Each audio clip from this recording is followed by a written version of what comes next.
Hello everyone. I'd like to welcome you. I'm going to be talking to you today about the digestive system. I'm Karen Richardson. We're going to be in chapter 23 of your textbook. Basically, most people have a very good idea of what the digestive system does. Functions are very simple to understand.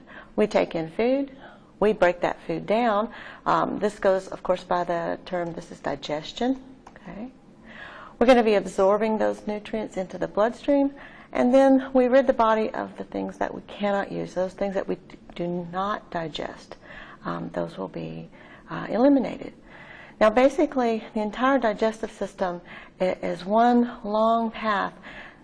Each different part of it will have a different function based on its need and the parts that make it up. And most people already have a very good idea of all those parts. They know what the stomach is. They know what their intestines do. Now, another term for this will be the alimentary canal. The digestive system is basically one long tube that extends from the mouth to the anus.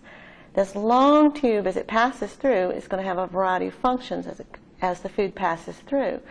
So we call this the entire tube the alimentary canal or the gastrointestinal tract. And you'll see it referred to either way. GI tract is usually a lot easier to say.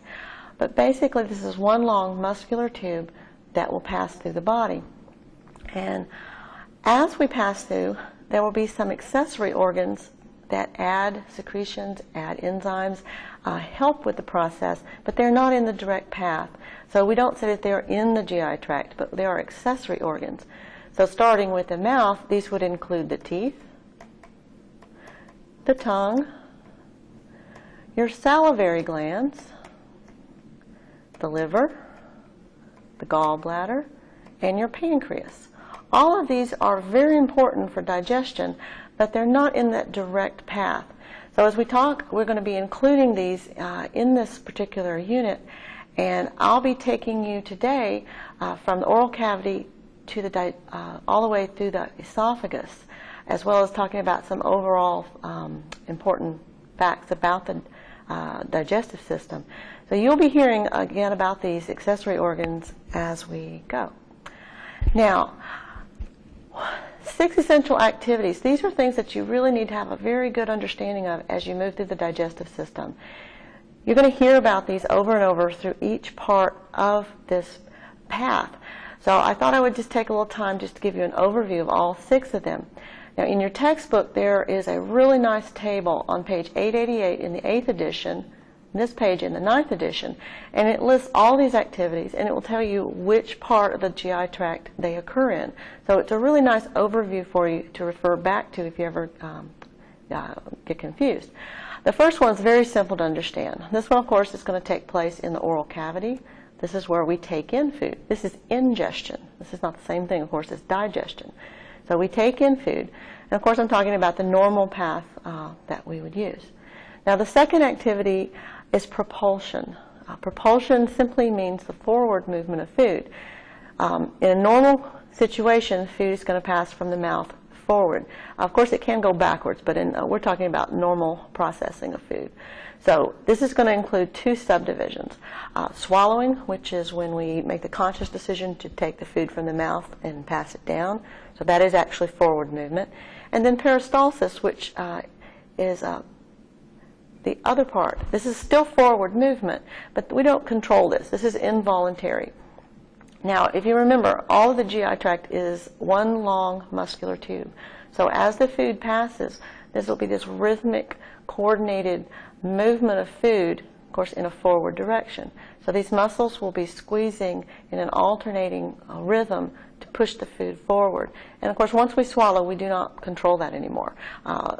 The autonomic nervous system takes over and controls this as it moves. So peristalsis is going to occur throughout the GI tract. So each time you get into a location, you'll be aware that this particular activity is occurring in just about every part of the GI tract, whereas ingestion will only be found in the oral cavity.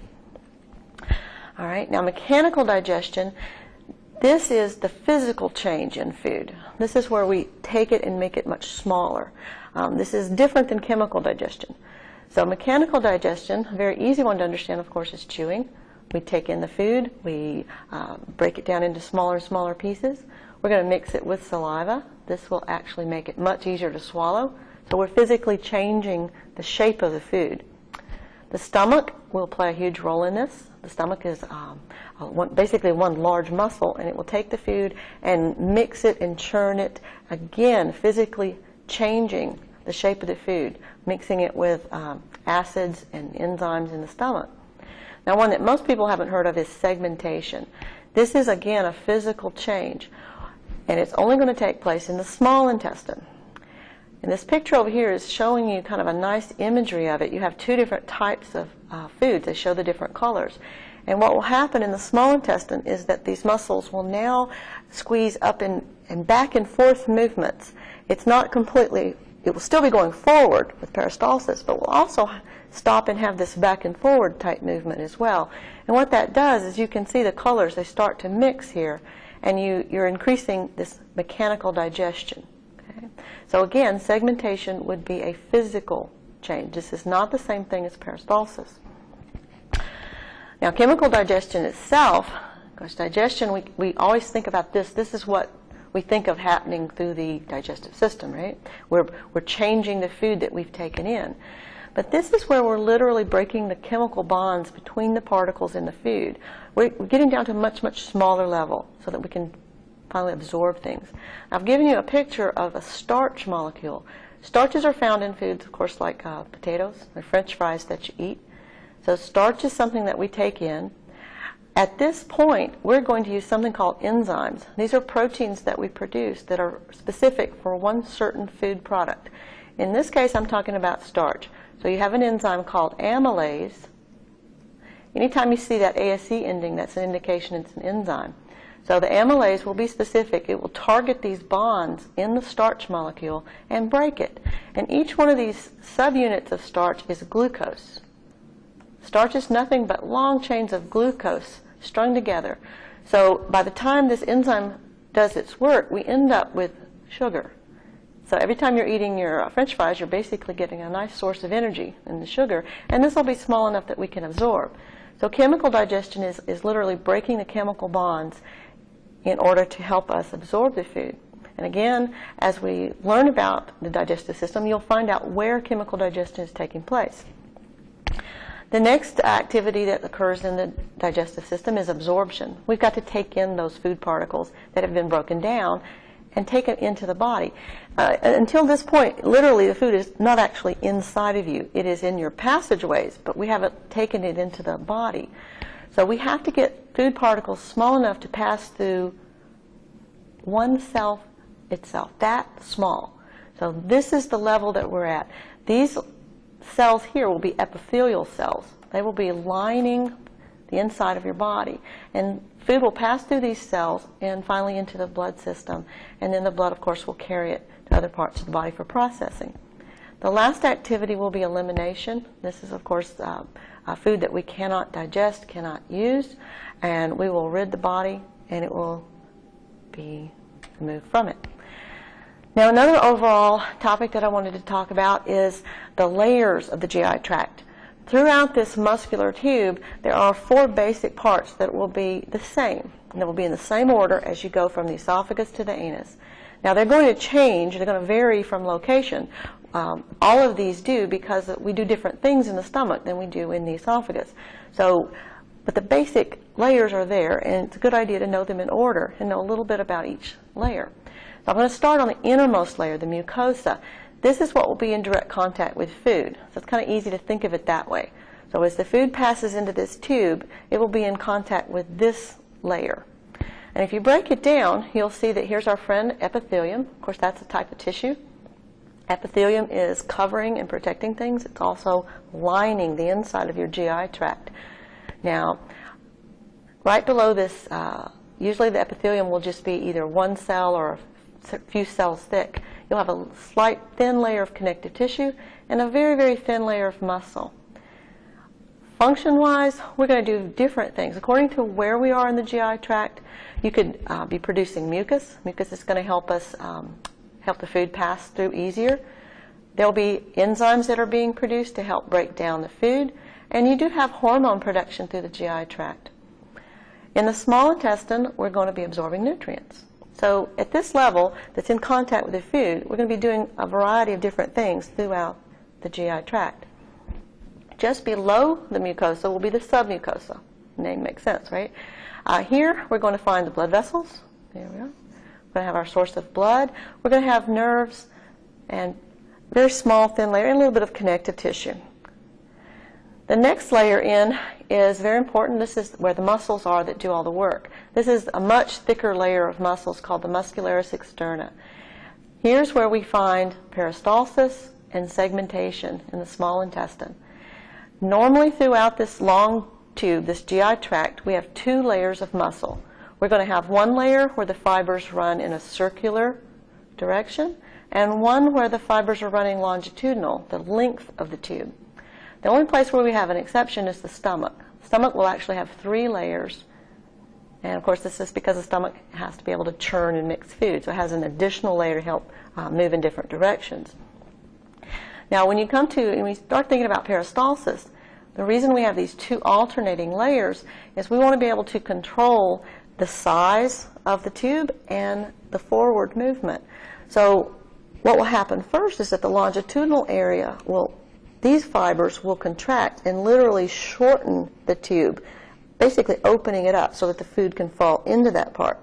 And then as food moves forward, the area just superior to it will contract and squeeze inward. Those circular muscle fibers will squeeze in.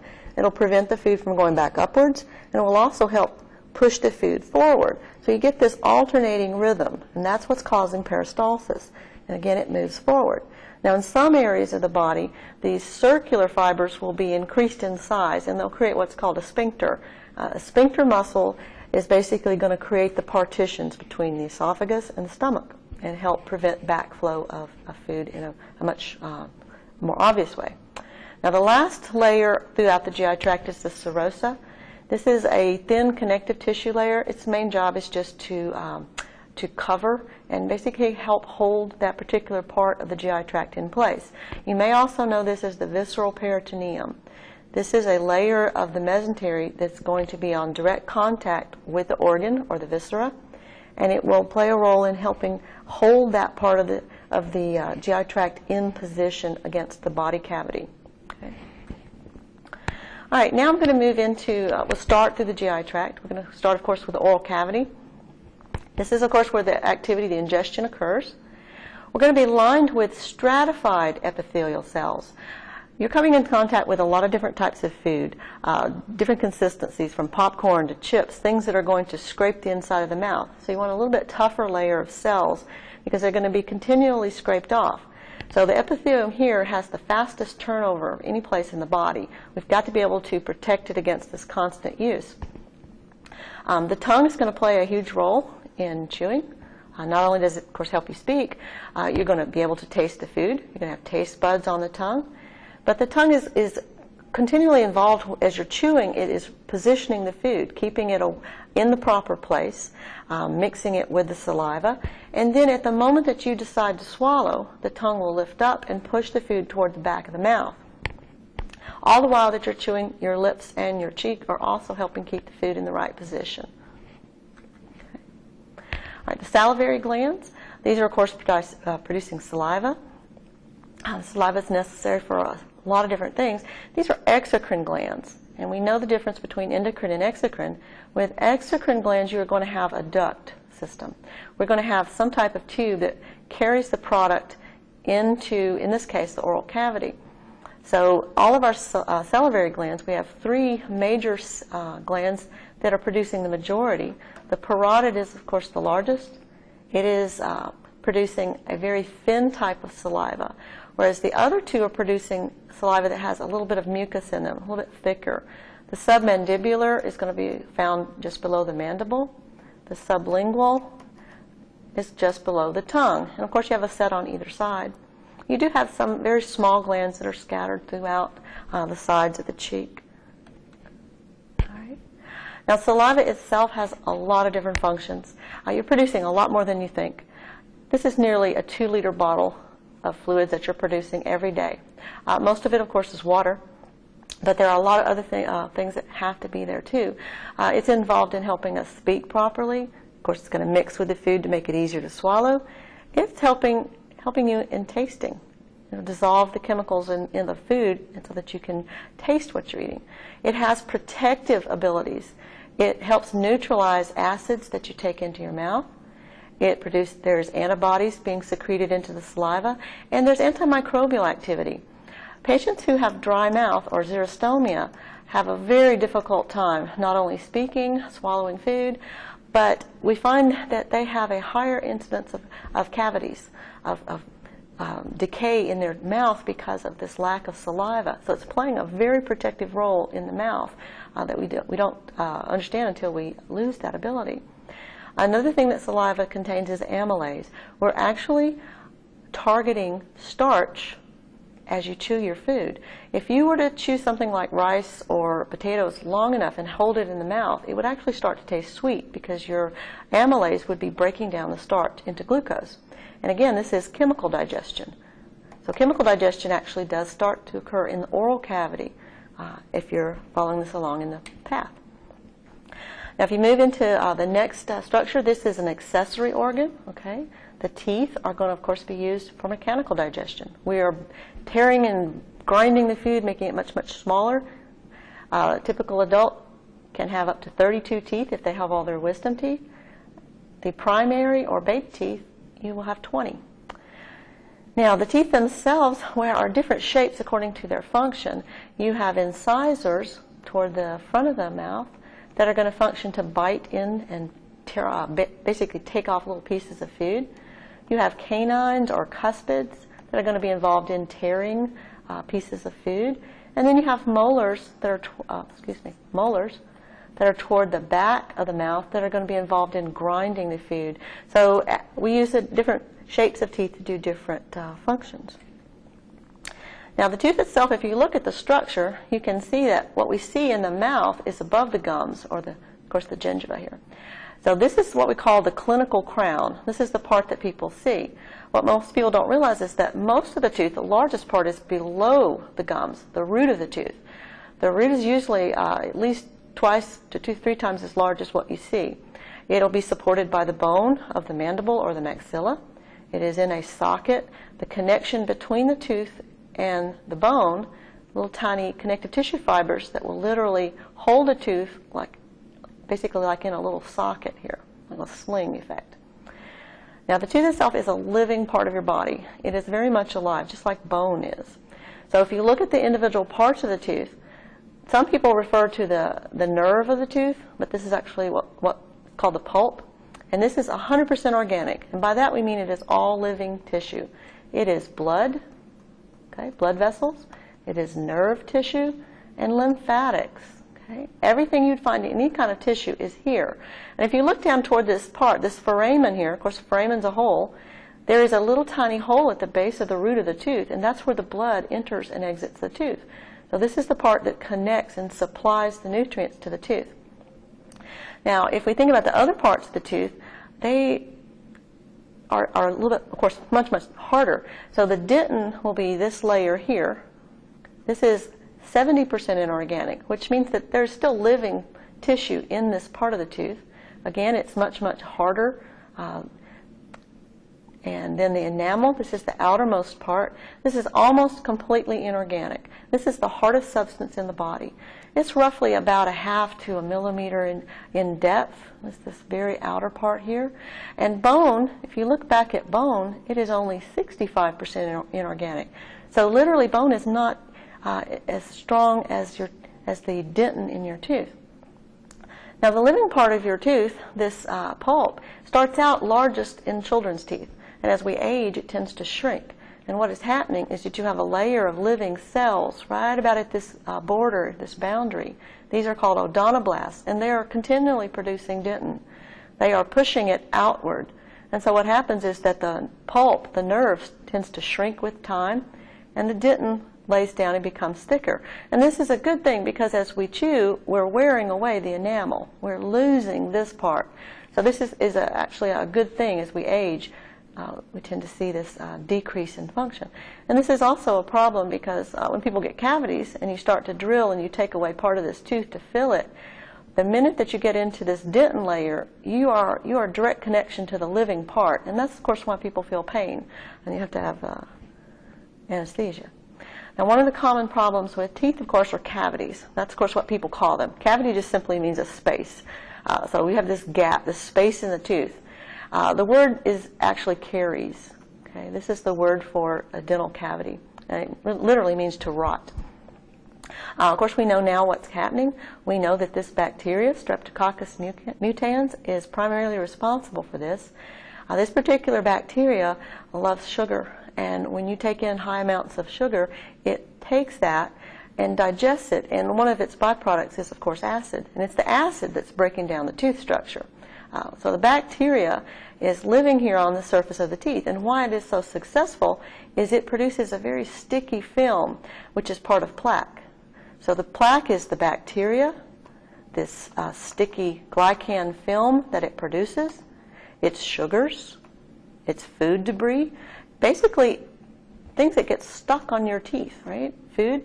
So plaque itself is going to be this soft film that's around the necks of the teeth, and of course it's going to aid in caries.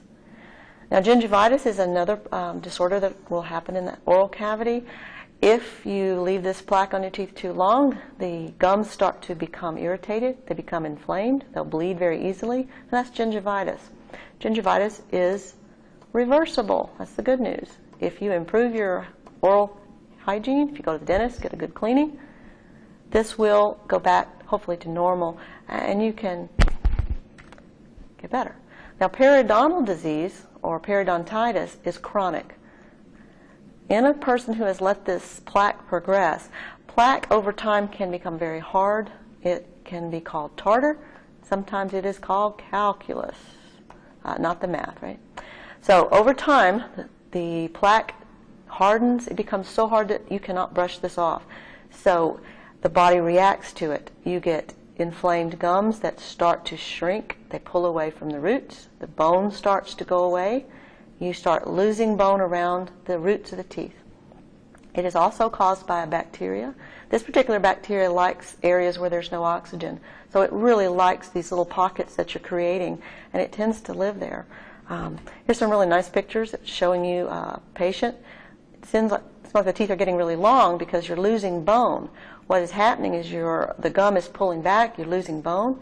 Patients complain of bad breath, loose teeth. It doesn't really hurt, but this is a disease that's taking a long time. So basically, they start to lose teeth. They can literally fall out very easily. And over time, they can abscess. You can get infections. This x-ray is showing you the bone loss here. And of course, it can be very painful. Risk factors are, of course, poor oral hygiene, people that do not take care of their teeth. There are some family history, some genetics to it, but the largest factor, there's a huge correlation between smoking. All right, smokers, usually cigarette smokers, the heat, you're creating an area where there's not any oxygen, so the bacteria love it. So a very, very high correlation between long-term smoking and gum disease and loss of teeth. Okay.